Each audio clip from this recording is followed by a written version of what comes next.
So today I'd like to sort of explore using some identities, in fact, the double angle identities, to solve a pre-calculus question. So this wants us to find sine of 2x, cosine of 2x, and tangent of 2x using the double angle identities when we're given some information about a particular angle. So in this case, we're given that the cosine of some angle in quadrant 4 is 2 over under root 13. So really this is trying to tell us that so the cosine, right? The cosine is 2 over under root 13, and that would be in quadrant 4. So we have some conception of where these quadrants are, and this would be quadrant 4 here. And if we're looking at an angle, terminal side, that looks something like this in quadrant 4, we can draw a reference a perpendicular and sort of imagine that we're thinking of a triangle that looks something like this with an angle here. So essentially this triangle consists of, as all triangles do, or right angle triangles for that matter, it consists of an angle, of course. Actually, I think I got that wrong in this case. It consists of an angle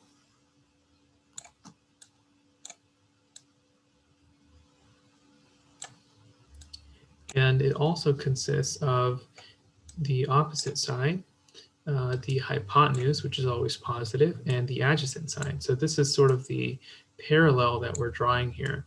And the idea is to sort of deduce by the information that we're given of this angle what these sides may be. So we know that the cosine of x is 2 over under root 13, but we also know that the cosine of x is in fact the a over h, which is the adjacent side over the hypotenuse. That was deduced from SOHCAHTOA. So the adjacent over the hypotenuse is the cosine, and we also know that the cosine of this triangle, the same triangle that we're referring to, is 2 over under root 13, which means that the adjacent side in this case is 2, and the hypotenuse is under root 13. It is therefore obvious that we don't know one component of this triangle, one side, which is the opposite side. And that is actually what we are going to solve for. So the opposite side, we can use the Pythagorean theorem to solve for the opposite side, which says that h squared equals a squared plus o squared, which is just the hypotenuse squares. The hypotenuse squared equals the sides of the triangle squared. So h squared in this case is under root 13, so that's under root 13 squared equals a squared, which is 2, and then that's going to be squared, plus o squared, which is what we're trying to solve for. So this is going to be 13 equals 4 plus o squared. O squared equals 9, which is 13 minus 4. And then O equals 3. And so that is essentially solving for O using the Pythagorean theorem. So O is 3. Now, one special note to sort of keep in mind while we're solving for these sides is the side negative? Is it positive? We can know that by looking at the triangle in the particular quadrant. So in this quadrant here, we'll notice that the opposite side, this is the opposite side, this is the adjacent side, and this is the hypotenuse. So the opposite side in quadrant 4 is negative, right? Because this represents our y value, a reflection onto the y-axis. And if we do that reflection, we quickly acknowledge that the y value here on this axis, on this quadrantal angle, is in fact negative. So so in that case, we actually have a negative opposite side. And the hypotenuse is under root 13, and the adjacent side is 2, both of which are positive because the x values here are positive and the hypotenuse is always positive. So this is consistent with our values. So now that we have the sides of our triangle, why don't we go ahead and construct what the cosine, sine, and tangent may be. So the sine, if we start from the sine of theta is, let me actually correct that there, the sine of theta is equal to O over H, which is also in that case equal to, so in this case, O over H would be negative 3 under root 13. And the cosine of theta, if we were to draw a similar parallel, the cosine of theta is equal to O over A, or actually A over H. And A over H in this case is 2 over under root 13. So 2 over under root 13. The tangent of theta, so we have the tangent of theta, is equal to O over A. And this is, of course, gathering from the SOHCAHTOA. O over A in this case would be negative 3 over 2. Okay. And so these are essentially our trigonometric functions, main three that we're most commonly affiliated with. And we'd like now to use the double angle identities to solve for what the cosine of 2a is, or the sine of 2a, or the tangent of 2a.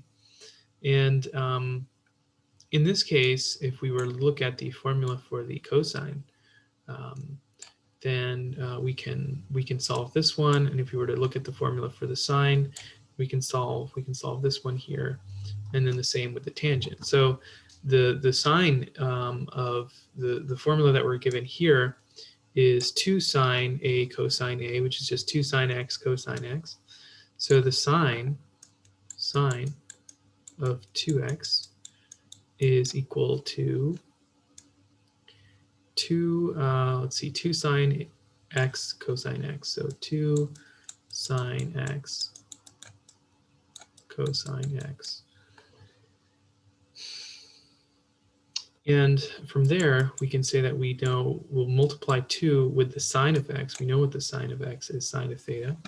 That's negative 3 over under root 13. And we know what the cosine of x is. Well, the cosine of x is 2 under root 13. And I think that is about it for the sine. And then, of course, 2 multiplied by negative 6 over 13 is just going to be negative 12 over 13. And so this is our sine. Now the cosine, right? The cosine of theta, or x for that matter, since we're referring to x in this case, you could refer to the theta if you wanted to. The cosine of theta, looking back at the double angle identities, the cosine of 2x is going to be cosine squared x minus sine squared x. So that's going to be 2x. So cosine squared x minus sine squared x. And of course, in this case, we're going to simply take what we know, right? We know the cosine. So the cosine is 2 over under root, seems to be 2 over under root 13. So that's going to be 2 over under root 13 squared minus the sine of theta squared. And the sine of theta is negative 3 over under root 13. So negative 3 over under root 13, and that is going to be squared. And then, of course, we can say that this is 4 over 13 minus, let's see, 6 over 13, which essentially gives us negative 2. Negative 2 over 13. And the idea here is to say let's see here.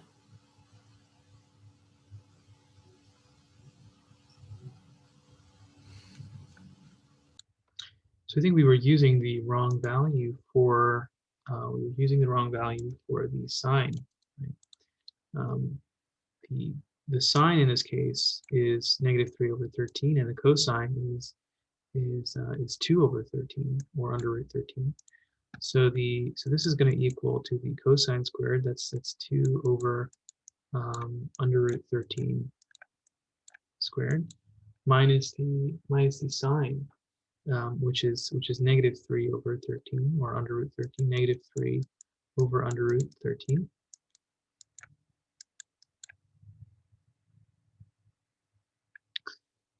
And of course that is squared as well, and we have 4/13 minus 9/13, which is just going to be -5/13, and that is our cosine. So you can see back here, -5/13 and -12/13. And then our tangent, well, for our double angle formula, the tangent is essentially going to be 2 tangent A over 1 minus tangent squared A. So tangent of x is 2 tangent x over 1 minus tangent squared x. Just to confirm, it's right. So the idea here is to first devise what the tangent is, and I think we've already done that. It's -3/2. So 2 multiplied to -3/2 over 1 minus -3/2 squared is essentially going to be -6/2 over 1 minus 9/4, which is just going to be -3/4, and then we have 4 minus 9, which is just going to be -3, and -5/4, which is -3/1 multiplied by 4/5, which leaves us with -12/5, which is then 12/5 for our tangent. So that is essentially how we arrived at the tangent of theta for the double angle identity.